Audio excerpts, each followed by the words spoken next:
பேராசை நிமித்தம் தான் இது மாதிரியான காரியங்கள் நடக்குது. ஆனா அப்படிப்பட்டவர்களை மன்னிக்கிறது ரொம்ப ரொம்ப கஷ்டம். ஏன்னா அதன் வலியை அனுபவிக்கிற நம்மளுக்கு தான் தெரியும் எப்பேற்பட்ட ஒரு காரியம், அதை மன்னிப்பது எவ்வளவு கஷ்டம்னு சொல்லிட்டு. அப்படிப்பட்ட பிள்ளைகளுக்காய் ஆண்டவர் இன்னைக்கு விசேஷமாய் ஜெபித்து நல்ல ஒரு மன்னிக்கிற ஒரு மனப்பான்மை கர்த்தர் உங்களுக்கு கொடுக்கும்படிக்காக ஜெபம் செய்ய போறேன்.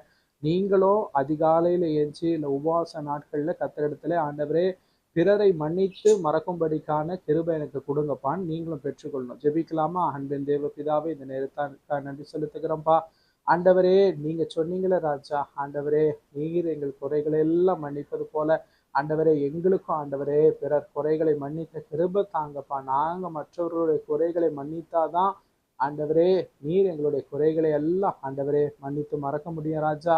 எங்கள் ஜெபங்களுக்கு நாங்க மற்றவர்கள் பேர்ல இருக்கிற ஆண்டவரே அந்த கோபங்கள், எரிச்சல்கள், மன்னிக்காத மனப்பான்மை தடையா இருந்து விடக்கூடாதப்பா. ஆண்டவரே நீர் ஆண்டவரே நியாயாதிபதியா இருக்கிறீர். கர்த்தருடைய கண்கள் ஆண்டவரே பூமி எங்கும் சுற்றி வருகிறதப்பா.